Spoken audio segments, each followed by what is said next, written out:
Está con nosotros Patricio Morelos, el socio consultor de Poligrama. Ustedes lo conocen. Cada vez que hemos presentado un ejercicio estadístico aquí de Poligrama, él nos explica en qué consistió, porque pues él y todos sus compañeros en Poligrama llevan a cabo estos estudios. Primero, bienvenido Patricio, gracias por estar aquí. Gracias, buenos días. A ver, para dar cerrojazo al 2023...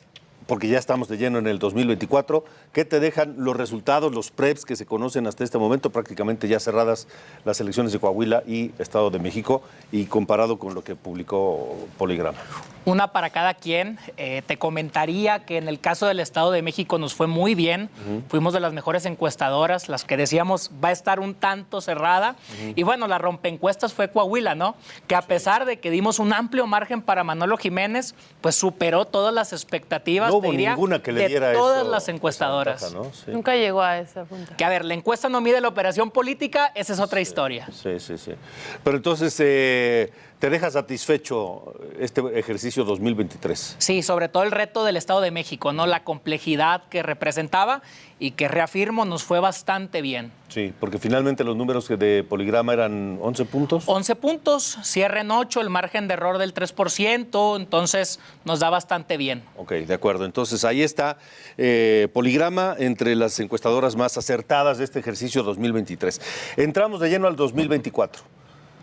¿Qué ves para el 2024, sobre todo a la luz de los resultados de ayer en Coahuila y Estado de México? Mira, algo importante que creo que hay que mencionarle a la gente es que solo hablamos de la sucesión presidencial, pero el proceso va mucho más allá. 30 de 32 congresos locales, toda la Cámara de Diputados, Cámara de Senadores y 9 estados. Y además de 9 estados, que es la primera vez que Morena va a poner en juego algunos de sus estados. Es la primera vez que tendrían que refrendar. Entonces, arrancar Todo el diciéndole país, a la gente... de alguna u otra forma, ¿no? Oye, todo el país está. hay que ver que va más allá del tema de corcholatas y todo lo que hemos venido platicando. Ok, a ver, corcholatas. Aquí tienes la preferencia para Claudia Sheinbaum, Marcelo Ebrard, Adán Augusto López, Ricardo Monreal, que hemos presentado, en donde va adelantada pues con una ventaja cómoda, bastante amplia de Claudia Sheinbaum, 33.4%. Sí, les diría, han sido números muy constantes. La jefa de gobierno ha logrado mantenerse en la primera posición. Un canciller que, aunque lo ha intentado, se ha estancado. Es competitivo, pero se ha estancado. Un secretario de Gobernación que visita todos los estados, que levanta publicidad en todos los estados, que le ha permitido pues crecer. Y también un Ricardo Monreal que, bueno, lo seguimos incluyendo en la lista, pero creo que él mismo ya empieza a buscar algunas otras opciones. ¿Ves fuera de la jugada a Adán Augusto López? No, hay que esperar al tema de las encuestas. Creo que otra de las lecciones de ayer es qué va a pasar con las encuestas de Morena, cómo se van a plantear. Lo más importante va a ser el conocimiento, va a ser la competitividad, elementos cualitativos. Hay que esperar a esta primera encuesta que creo pues ya vendría en un mes o poco más de un mes. Sí, julio dicen, agosto. Ahora, de la oposición, del lado de la oposición haces una división entre el PAN, el PRI, Movimiento Ciudadano y pues lo que queda del PRD, y en el verde una mano levantada. Comencemos con el PAN. Mira, esto es importante, hablar de los opositores. Creo que hemos hablado demasiado de corcholatas de Morena, muy poco de opositores. ¿Qué nos dicen los datos? Hay dos personajes que son muy conocidos y son de los que más hemos venido platicando en medios. Lili Telles, por un lado, polémica, interesante, y un Santiago Krill, pues como representante del panismo pues, de los últimos años. Son los dos personajes más conocidos. No son muy conocidos, son los más conocidos dentro del panismo. Por decirles, a Lili Telles la conoce el 46.5%, casi la mitad, y a Santiago Krill el 40%. De ahí podríamos mencionar a Maru Campos, la gobernadora de Chihuahua, Mauricio Vila, pues que ya traen márgenes más bajos del 21 o del 14. Pero pareciera que el tema del conocimiento no es un gran problema para los partidos, porque dicen, bueno, posicionamos rápido a quien sea, aunque no sea muy conocido. Mira, yo he establecido que en el caso de Morena, la marca les da para ganar muchas veces elecciones. En el caso de la alianza PRI-PAN-PRD, sí requieren de personas que les vengan a sumar votos. Creo que ya el antecedente de Manolo Jiménez, de Tere Jiménez y de Esteban Villegas nos dicen, requieren de candidatos sólidos, candidatas sólidas, que les permitan aumentar su competitividad versus Morena. Sí, claro. Ok. Ahora, en el PRI están Alejandro Moreno, Enrique de la Madrid, Beatriz Paredes, aunque yo no sé si ubicar a Enrique de la Madrid en el PRI y a José Ángel Gurría en el PRI, como tampoco estoy seguro de ubicar a Gustavo de Hoyos en el PAN. Bueno, Gustavo de Hoyos lo manejamos como un independiente. Un dato interesante otra vez, ya llevamos como 10 nombres de la oposición, ¿eh? Sí. Y no hemos mencionado ni a MC ni al PRD. Sí. Hay muchos nombres, la pregunta es, ¿quién va a ser? Y sí, como comentas, en el Todos PRI, estos nada más uno. uno. Quedará uno al final, sí. O quizás no va a ser ninguno de estos, ¿verdad? Se habla mucho de que buscan algún ciudadano que pueda venir a refrescar un poco la alianza. O que alguien se mueva de último momento también de un partido. O que alguna corcholata busque algún otro espacio. Claro. Vemos que el más conocido es Alejandro Moreno, el dirigente del PRI, con el 41%. Y es ahí donde preguntamos, ¿qué es lo más importante? ¿Ser ampliamente conocido o ser bien conocido, pero bien aprobado? ¿No? ¿Y a tu experiencia? ¿Qué crees que es más? ¿Qué pesa más? Sí. Yo creo que es una suma. Sí es importante ya a estas alturas ser una figura reconocida. Ya queda muy poco tiempo, un año para salir a la palestra y presentarte con la gente. Pero si te conoce mucha gente con malos atributos, pues de nada va a servir. No, bueno, Alejandro Moreno está pelas. La tiene muy compleja. Sí. Y vemos que lo seguiría Beatriz Paredes, que tiene muchos años, y también Claudia Ruiz Massieu, como las personajes pues, más conocidas, ¿no? Sí. Alejandro Ok, Murat. ahora, en las... ¿qué quieres abordar? ¿Las gubernaturas? Es que hay muchísima Hay información. mucha información, por eso digo.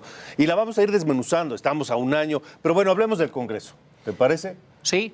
¿Cómo está el Congreso? La lucha por el Congreso. En el tema del Congreso, algo que yo siempre menciono es, lamentablemente como ciudadanos no votamos por los candidatos a las diputaciones y a las senadurías.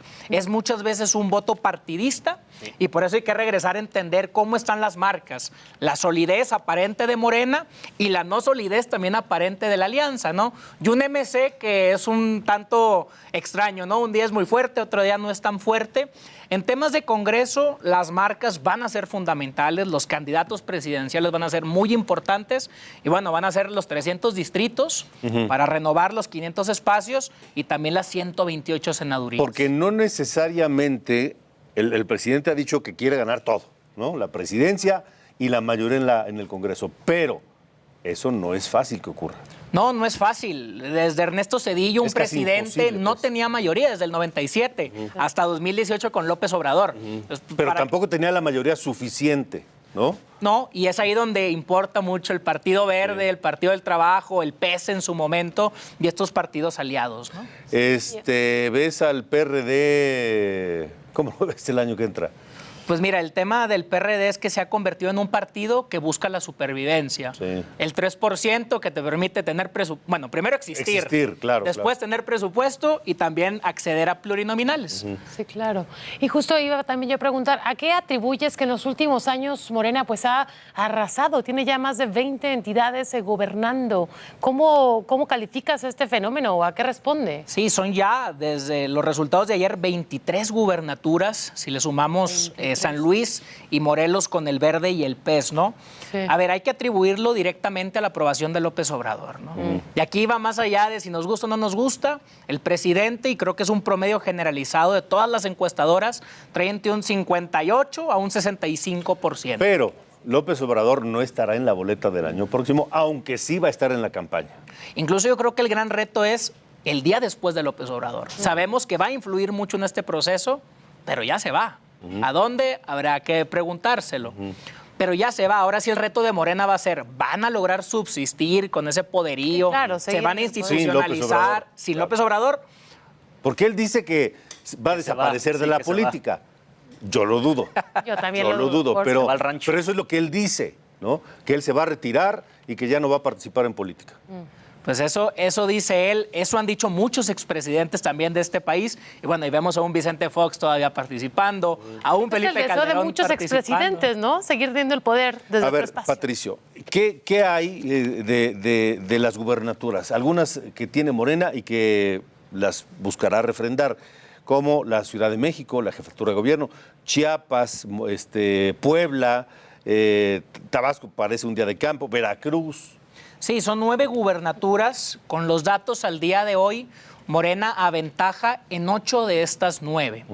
Pareciera ser un dato muy impactante, puede serlo. Vemos que han venido ganando la gran mayoría de las elecciones, pero sí hay competencia. Yo pondría énfasis en Puebla, en Jalisco, en Guanajuato, en Yucatán y también en la Ciudad de México, que quizás esa es la que sigue siendo una interrogante. ¿Qué tantas posibilidades tiene la izquierda de perder pues, su coto de poder principal, la capital? Sí. Pero serían 5 de las 9 donde pareciera que sí habría competencia. Porque la oposición cree que tiene la elección de la Ciudad de México en la bolsa, que ganará la jefatura de gobierno fácilmente. Pero en esta encuesta de preferencia partidista, Morena tiene 39.6%, el PAN tiene 19.9%, el PRI tiene 9.4%, es decir, ni juntos lo alcanzan. Sí, si sumamos la alianza, es decir, PRI, PAN, PRD, tendrían 29, 30 más o menos, 10 puntos menos abajo que Morena. Por eso hay que ponerle, decía, nombre al niño. Claro. ¿Quiénes van a ser los candidatos o las candidatas que por un lado buscan mantener el poder en Morena? ¿O quién va a ser ese valiente que intente sacar a Morena de la capital? Claro. Pues, habrá una corcholata, por ejemplo, que no quede y que la gente que esté con ella diga, bueno, me voy para donde estás. Entonces ahí se va moviendo poco a poco los porcentajes. Sí, yo creo que poniéndole nombres a los partidos, todos estos números van a cambiar, para bien o para mal. Pero bueno, estamos a un año, vamos con marcas y creo que poco a poco vamos a poder jugar un poco con los nombres y hacer escenarios más claros. ¿Dónde podemos seguir todo esto? Por supuesto, este ejercicio está en el sitio de Heraldo de México, está en los programas de televisión, en radio, etcétera, y en Poligrama también. Sí, en Poligrama vamos a seguir difundiendo mucha información. Estemos pendientes a todo lo que pase de las elecciones de ayer, porque sin duda va a influir mucho en tema de corcholatas, de opositores y bueno, en las gubernaturas del próximo año. Ahora, hay que hacer todavía un análisis detallado, minucioso, hay que desmenuzar qué fue lo que pasó ayer, sobre todo en el Estado de México, en Coahuila también, por supuesto, pero sobre todo en el Estado de México, porque, por ejemplo, Alejandra del Moral obtiene 500,000 votos más que Alfredo del Mazo. Sí, ¿no? El tema es que muchas veces nos vamos a los históricos y decimos, con superar a mi antecesor que ganó va a ser suficiente. Cada elección es diferente, cada vez son más distintas. Anteriormente tienen un comportamiento similar, pero sí, efectivamente, el caso de Alejandra del Moral es un caso de estudio y también el caso de Delfina Gómez como la candidata de Morena, ¿no? Sí, pero la votación de Morena en el año 2017, que fue cuando llegó Del Mazo, el día de ayer, son 6,000 votos más, no es gran cosa. De hecho, si nos fijamos, Delfina Gómez obtuvo casi el mismo porcentaje de votos que obtuvo López Obrador en el Estado de México. Es ahí donde decimos, ¿es un voto de candidata? ¿Es un voto de partido o sigue siendo un voto obradorista? ¿Y cómo entender al voto obradorista, tanto para consolidarlo como para intentar reducirlo? Y va a ser muy interesante ver cómo juega Movimiento Ciudadano, porque aunque dijo que no iba a jugar en este 2023 en Coahuila y Estado de México, sí jugó. Sí jugó. Hay que entender hacia dónde se fueron sus votos. Y bueno, decimos, MC es una marca todavía pequeña, pero gobierna 2 estados. El PRI ya solo gobierna 2 estados a partir de hoy, que sería Durango y también Coahuila. Y además MC tiene Nuevo León y Jalisco, 2 estados muy importantes. ¿Qué papel va a jugar MC el Pero Movimiento Ciudadano tiene, en Nuevo León tiene al gobernador, a Colosio, al presidente municipal de Monterrey y ya.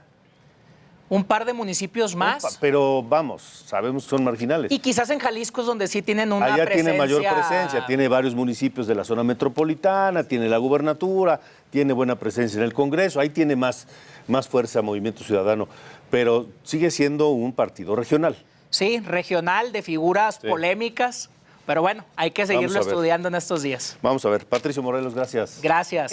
Lo estaremos siguiendo.